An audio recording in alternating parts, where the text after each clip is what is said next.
Mister kottu ඔන්න කොල්ලන්ට බැනලා හොඳට හාගෙන තියෙන ගහලා බැනලා දැන් ඉතින් විනාශනේ. ඔයාලට මම පොඩි දෙයක් කියන්නේ. ඔයාලට පුළුවන් ඔය ඇත්ත කොල්ලන්ට ගහන වෙලාවේ ඇත්ත කොල්ලොත් එක්ක කොහොම කෑ ගහන වෙලාවේ හදාගන්න AI ඒජන්ට් කෙනෙක් වගේ බිස්නස් එකක්. ඇත්තටම බයින්ඩ ගන්න ඕන දෙයක් කරන්න බලන්න ප්‍රශ්නයක් නෑ. මොකද්ද මේ කතාව? සරලව ගත්තොත් එහෙම දැන් අපි සාමාන්‍ය ChatGPT ගත්තොත් අපි කරන්නේ මොකක් හරි දෙයක් අහනවා ඉන්ෆර්මේෂන් එකක් ගන්නවා ඕකේ ස්ටැටිස් දුන්නා ඩේටා එක. හැබැයි ඒජන්ට් කෙනෙක් කියන්නේ හිතන්න ඔයා මොකක් හරි දෙයක් කිව්වා කියලා. එයා ඒ දෙයට ඇක්ෂන් එකක් ගන්න කෙනෙක්. එයාට තියෙන ටූල් එක. උදාහරණයක් කිව්ව සමහරලාට වගේ තමයි හරි. දැන් මට බඩගිනි කියලා.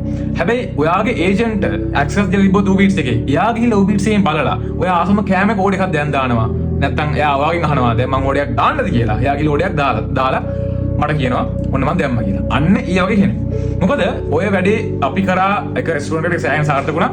අපි මොකද්ද කරේ? අපි හදාගත්ත ඒජන්ට් කෙනෙක්ව එයා මුකුත් නෙමේ WhatsApp එයාගේ ඉන්න ගෲප් තියෙනවනේ අදාළ නගරේ WhatsApp නේ වැරදීමක් Facebook උදාහරණයක් අත හරි මම විනෝග කරනවා විනෝගොඩ ඔන්න විනෝගොඩ අපි එහෙම ගෲප් තියෙනවා හරිද ඕකේ සාමාන්‍ය මොකක් හරි කැම ගැන පෝස්ට් එකක් වටලා සමහරලාට ලයික් දාන කට්ටිය ඉන්නවා කමෙන්ට් දාන කට්ටිය ඉන්නවා මේ එයා ඒජන්ට් මොකද්ද කරන්නේ එයා අර ලයික් කමෙන්ට් දාන කට්ටිය බලලා මැසේජ් එකක් දාන ඒගොල්ලන්ට කට්ටියට හයි අපි මේ රෙස්ටුරන්ට් එකේ ඔයා මේ මැසේජ් එක අරන් ආවොත් පැයක් ඇතුළත නැත්නම් පැය එකමාරක් ඇතුළත ඔයාට කෙලින්ම හම්බෙනවා මොජිතෝ එකක් ෆ්‍රී ගන්න පුළුවන් කියලා ෂොප් එකෙන් විශ්වාස කරන්න අසාමාන්‍ය විදිහට සේල් එක වැඩි වුණා ෆ්‍රී දීලා මොජිතෝ දැන් මොකද මිනිස්සෙක් එකක් බොන්න එනවා කියන මොකක් හරි කන්න ගන්නවම හරිද නිකන් දුන්න අවස්ථාව සෑහෙන තිබ්බා මොකද කන්න ගන්න නැතුව හැබැයි සේල් එක ඒ ඒජන්ට් ලව්වලා සාමාන්‍යයෙන් 10x වගේ වැඩි කරගත්තා සතියක් වගේ කාලය පරාසයක අන්න ඒ වගේ හදාගන්න ඒජන්ට් කෙනෙක්